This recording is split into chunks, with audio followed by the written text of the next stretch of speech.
Hi, this is Napoleon the 7th, just real quick, just wanted to say these are pulled from my TikTok, which is why some of the formatting's weird and why sometimes they'll cut off it a little early in some of these edits, but regardless of that, I hope you enjoy and can use this collection instead of having to go through the trove of all the TikToks listed on my channel. Anyway, please enjoy. Minecraft has a story. Yeah, I know, I'm in just as much disbelief as you, but seriously, it's there. It might not be a full campaign, but there's in-depth lore and story to the block game, and here I was just building dirt huts and playing Bed Wars. The End Poem by Julian Gauch is an easy example. It scrolls past when you beat the game, it talks about Steve and the player, and it gets super metaphysical. It was actually controversial when it first came out, but that's a different TikTok. But in Minecraft, you can find touchstones of civilizations past and deep lore. You don't need it to play the game at all, but it's there. Various chiseled blocks, each telling part of a wider story of lost cultures, implicit storytelling created by landmarks of civilization and people of days past. Your temples, fortresses, strongholds, abandoned villages, illagers, importantly, igloos. Each of these locations hold a different piece of a puzzle for figuring out who came before Steve, what happened to them, and what were they researching in that igloo? What are wither skeletons, discs 13 and 11? There's still so much more, and I encourage you to investigate it. Or if you'd like, this week I'm doing a series breaking down various lore elements in Minecraft with a TikTok a day to cover a subject. If that interests you, Minecraft Lore Part 2, Igloos, the best example of implicit storytelling in Minecraft. Implicit storytelling is an implied narrative that arises from visual cues that create the barest impression of a story in the minds of the viewer. Basically, it's show-don't-tell storytelling, and igloos are a perfect example of that because nothing is explicit about them. It lets your mind wander. You travel the tundra and happen upon igloos. You've seen snow villages, and this isn't that. This is something new for Steve and you, and inside you're met with a simple home, bed, crafting table, furnace, carpet. Tear it up, very deep below is a basement of stone brick, another block not typically found outside of a stronghold or underwater ruin. The contents of the room, a brewing stand, cauldron, chest, and 2 cages with a regular and zombie villager. In the chest, the ingredients to cure zombification. What this communicates is that someone else had been trying to find a cure and was successful, but they're not here now. They never returned home. Nothing tells the player that's explicitly what happened, but this is the only way in-game of figuring out how to cure zombification, and it opens up the idea of the world having been lived in before you.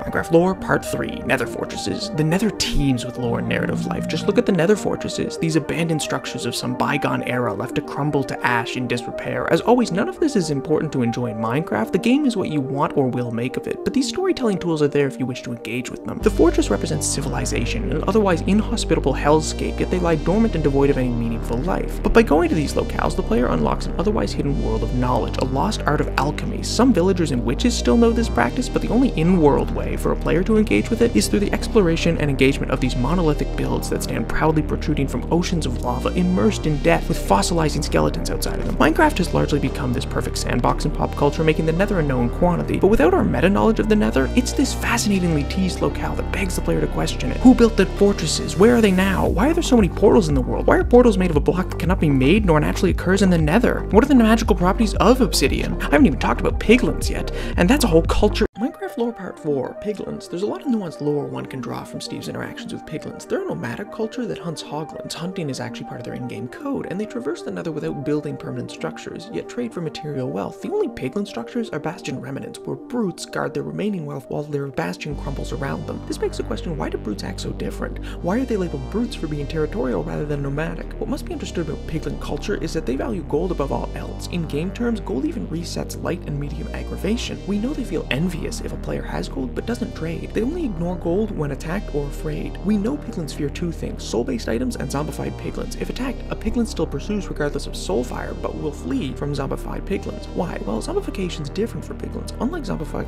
villagers, the only way piglins turn into zombies is if they leave the Nether. It also doesn't spread from attacks, which implies it's a different disease. Why does leaving the Nether affect piglins this way? Is this why all the portals in the Nether are destroyed? Why is piglin zombification different? Instead of desire for flesh, they desire nothing anymore, not even. Minecraft Lore Part 5, Magic. One of the most impactful and underexplored topics in Minecraft lore. We all recognize there is magic in the world of Minecraft, but what's interesting from a lore perspective is looking at where magic derives from and how we can analyze different groups based on their relationship to magic. The diegetic or in-world explanation for magic is implicit to the player. We aren't given an exact explanation, but there are context clues. Obsidian is the magical block of Minecraft. Portals, enchantment tables, end chests, beacons all require this block to function as conduit for magical power. The block also has intense durability and is one of only 4 blocks the Ender Dragon can't destroy. It also forms the pillars of healing power power in the end, yet there's no lava or water there to make obsidian, begging the question how it got there. Enchantment is a form of memory magic. It uses the experiences of Steve gains to imbue items with power and can be stored as knowledge or recorded thought in books. Evokers employ magic we can't recreate, summoning spells to create vexes and fangs and create life after death and totems. And villagers and illagers are both aware of magic, but villagers only offer magic as items for sale and never partake in wielding magic as evokers do. The visual difference between villagers and illagers are their blue eyes and ashen skin. This begs the question if there's a physical cost to magic, and did a schism form over the practice of magic? Minecraft lore part 6, magic continued. Magic is not all the same in this world, and there's certainly different schools of magic. Evokers specifically use summoning magic, but what others are there? Golemancy creates other creatures, and is not technological, as snow golems are created similarly to iron golems. Steve can recreate golems, making it a player obtainable magic. What's interesting about this, however, is that golems made by Steve recognize him as its creator, and it's coded not to attack Steve even if you attack a villager in front of that golem. For an in-world explanation, this implies they know that Steve created them, and that he is the one who gave them life. Artifact magic is central to Minecraft lore. Both the Trident and the Heart of the Sea are two of magic items that allow Steve to wield otherwise unobtainable magics. Tridents can give Steve access to lightning and self-propelled flight.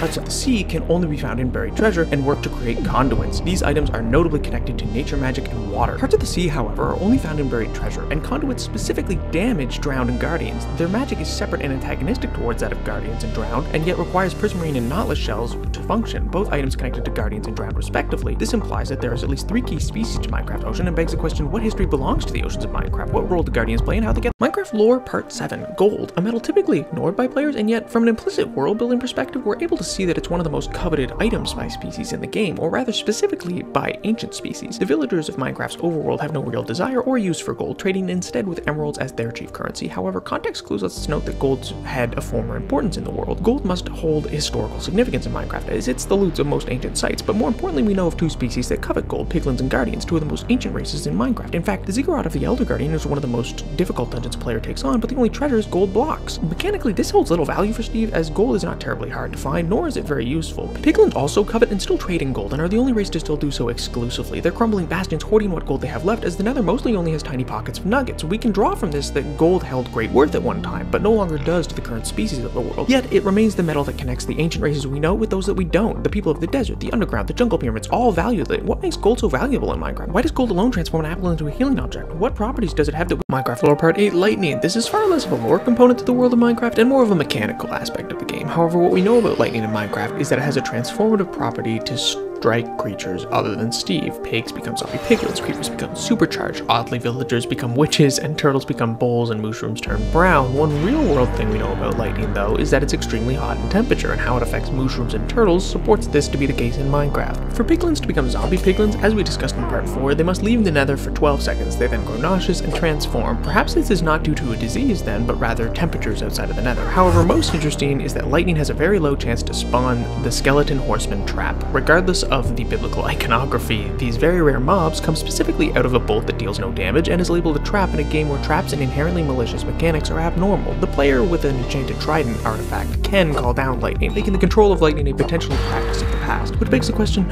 are there horsemen truly created as a trap? And why does lightning imbue others with power, but never Steve? Minecraft lore part 9, Shipwrecks, a form of visual storytelling that immediately communicates misfortune and history, spurring the player to question what they've found. These generations dot the oceans and sometimes beaches of Minecraft's overworld and are representative of a bygone time. The sheer volume of these ships communicates that naval travel had become prominent in the world, as does the style of ship, which is modeled after the European caravel sailing ship. The chest types that generate on these ships also indicate the type of ship it had been. There are supply, treasure, and mapping vessels. Some ships have all 3, but most ships are generated of one of these types. What is unanswered to the player is whether these ships are from the same time period as the ocean ruins or middle stage between some antiquity and the current day overworld. The achievement system may hold some answers. When finding the ruins, we get the Atlantis achievement. However, regardless of this, the ships communicate an established civilization and connect to the buried treasures around Minecraft, which are the only sources of Heart of the Sea. Why did this civilization control the one artifact that allows water breathing? What cataclysmic event sank all these ships? And where did these ships dock or travel between? Who was their cargo for? Were there cities in Minecraft's overworld in the past?